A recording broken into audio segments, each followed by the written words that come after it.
দর্শক যাদের জায়গা কম তাদের জন্য ভিডিওটি বানানো। অনেকে আছেন অল্প জায়গার মধ্যে কিভাবে বাড়ির কাজটা করবেন। আমাদের এই বিল্ডিং এর ভিতরে আছে 4টে বেডরুম, 2টা টয়লেট, একটি নামাজের ঘর এবং সিঁড়ি রুম এবং কিচেন সহ আমরা বিল্ডিংটি সাজিয়েছি। বিল্ডিং এর দৈর্ঘ্য আছে 42 ফুট, প্রস্থ আছে 29 ফুট।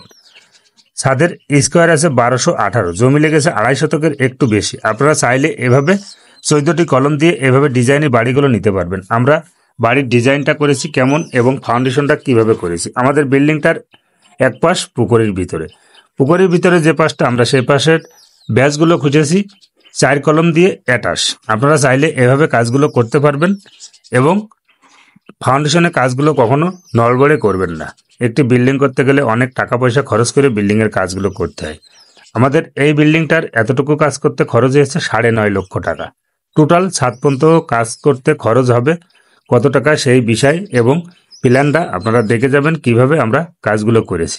আমাদের সামনে 2টা দিয়েছি বেডরুম, বেডরুমের সাইজ দিয়েছি 11x13 এবং তার সাথে দিয়েছি 7 ফুট একটি গলি। আপনারা চাইলে অল্প জায়গার ভিতরে এভাবে কাজগুলো করতে পারবেন এবং প্রতিটা পিলারের সাথে দরজা রাখার জন্য আপনারা কলমের গায়ে 1 5 ইঞ্চি গাঁথনি করে নেবেন, যেমনটি আমরা কাজগুলো করতেছি। আমাদের লিন্টন বন্ধ গাঁথনি চলমান কাজ অবস্থায় আমি ভিডিওটি করেছি এবং আমরা বিমের সাইজ দিয়েছি 12x10।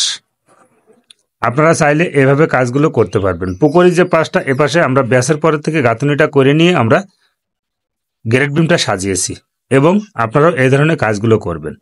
আমাদের এই বিল্ডিংয়ের এতটুকু কাজ করতে রডের প্রয়োজন হয়েছে 2200 কেজি এবং ছাদ বিম সিলেকোটা সহ ট্রপাল সহ আমাদের বিল্ডিংটার রডের প্রয়োজন আছে 3900 কেজি। আপনারা চাইলে এভাবে কাজগুলো নিতে পারবেন। আমরা কলমে দিয়েছি 4 পিস 16 এবং 2 পিস 12, মাঝখানেগুলো পাশেগুলো দিয়েছি 4 পিস 16 মিলি এবং পুকুরের মধ্যে সাইডগুলো আমরা দিয়েছি 4 পিস 12 এবং 2 পিস 16।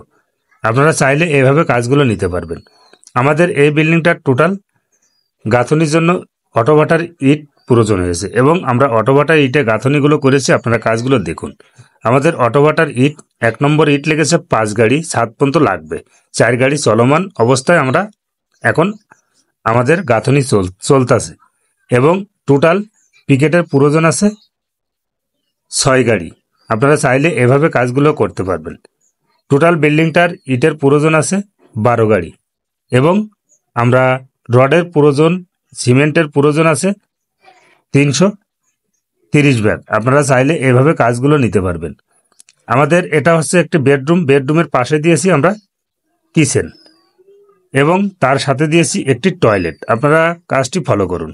এপাশে যেটা দেখছেন রুমের সাথে একটি টয়লেট এবং পাবলিক একটি টয়লেট। আপনারা এই ধরনের কাজগুলো করবেন। বিল্ডিংয়ের কাজে কখনো আলবাসি করবেন না এবং ফাঁকি দেওয়ার চিন্তাভাবনা করবেন না। একটি বাড়ি করতে গেলে অনেক অর্থ এবং টাকা খরচ করে নিয়ে বাড়ির কাজগুলো করতে হয়।